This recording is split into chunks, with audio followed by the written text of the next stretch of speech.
This team is working on to just find ourselves better and better ways to make our infrastructure more efficient and for us to move faster.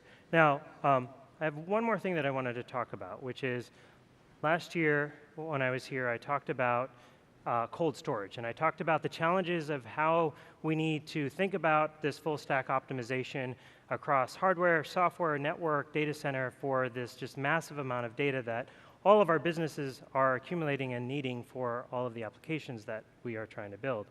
So I wanted to give a quick update. So we have our first cold storage facility actually now live. So a little, about a year since I talked about it, the cold storage facility is live. We have 30 petabytes already running in this one facility. We're bringing the second facility online here shortly, and we'll ramp up to well over 150 petabytes very, very shortly here in the next month or two. Now keep in mind that each one of these cold storage facilities is sized to store 3 exabytes of data, so we have a lot of room to grow, hopefully. Now, there's one more thing. I also talked about some pretty crazy ideas around new storage medium. So one of the ideas that we talked about was looking at optical discs and what we could possibly do with Blu-ray. And since I talked about it a year later, we've actually built the first prototype, and it's running in our lab.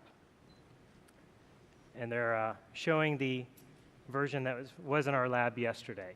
So this cabinet here actually stores 10,000 disks in it.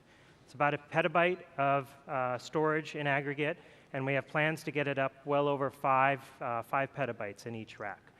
We'll actually have basically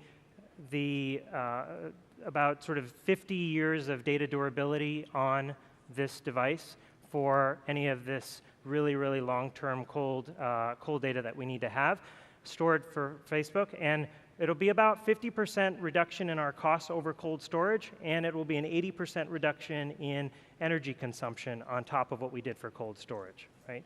So this is, I think, a really just awesome example of what this community can do working together with these kind of crazy concepts and passion projects that we have to solve these types of challenges. And just think about how fast this was from sort of PowerPoint slide a year ago to now it actually working and sitting behind me. Now keep in mind that there's about 4 million movies that were made in sort of time, and if you rip them all into individual files, you'd only need 7 of these cabs to store all of the movies on them. So I'm taking this one home with me after the show. So.